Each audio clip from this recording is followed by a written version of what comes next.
Also something which a lot of people struggle with, especially when they're first starting to drive. I think the main thing people worry about is clutch control, whether they're going to be rolling back into someone behind them or stalling. Those are the two main worries I hear a lot, and they're really nothing to worry about, and it's something that you can get over with just by a little bit of practice. You don't have to have a hill to practice on. You can do it on a flat piece of ground. That's absolutely fine. The only difference will be the amount of throttle and clutch you will need to actually use. So when you are sitting in the car, if you've got a clear piece of land in front of you, then you can do a couple of things to practice hill starts pretty much anywhere. Hill starts are a balance of the throttle and the clutch, and really they're no different to pulling off on a normal flat piece of ground. The only difference is you might need to hold the clutch at the binding point for longer and use a little bit more throttle. That's all. So for normal starts you might be using a little bit of throttle, say 1500 RPM, something like that. For a hill start, you're allowed to use a little bit more. You can go up to sort of 2000. That's absolutely fine. When you get more and more practiced, you won't need to use so much throttle, and the more practice you get with the clutch, the less you can technically use. It does depend on the car as well, but around about 1500 to 2000 RPM, anything around here is absolutely fine. If you're worried, don't worry about using a little bit more throttle. The more practice you get, the less you can use, and the less you have to worry. Hill starting is really just getting used to the biting point on your clutch, this little point here, which we talked about in the previous video, and you'll hear a lot from driving instructors. If you can pull off on your car and you can move forwards, then you can hill start. A good way to practice your hill starts is to, on a flat piece of ground, keep your handbrake up and on, and put the car into first, and then build up a little bit of revs. Build up, say, 1500 RPM, and then just bring the clutch to the biting point. You can feel the car start to pull forwards and hold it at the biting point and then release it again. All you're doing on a hill start is that exact thing. You're building up the revs so that the engine starts to pull on the wheels and your car starts to move forwards. And then all you'll need to do is, whilst holding it at the biting point and the car's pulling forwards, all you need to do is release the handbrake. And then as your car starts to move forwards, you can then come off the clutch and build up a little bit of power and you'll move it.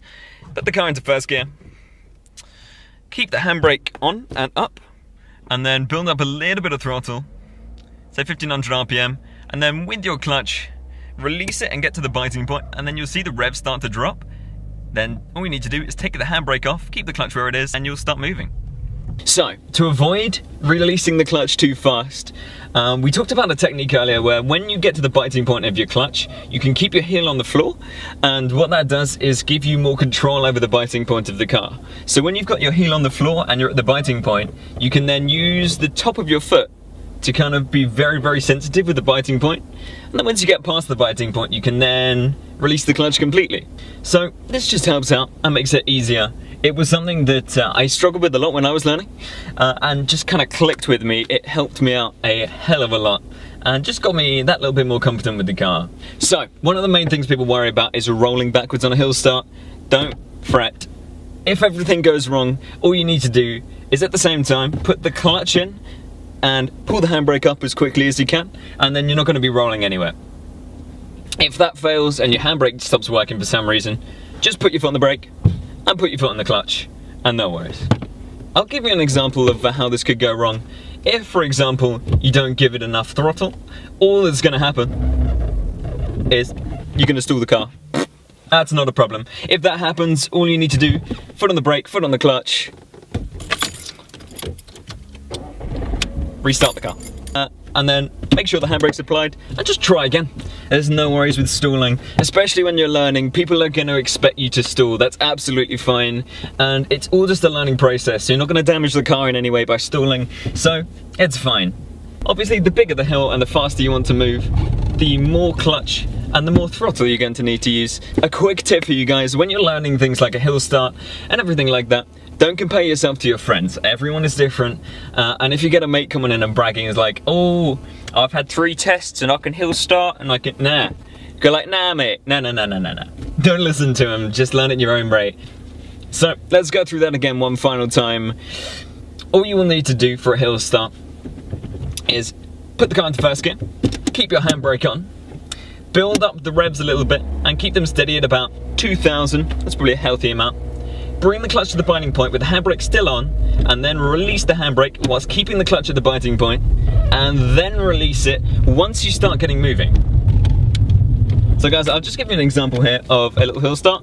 You just have to hover over the clutch a little bit longer than you normally do. And away you go. Simple as that, and that's all it is really. Hill starts are nothing complicated.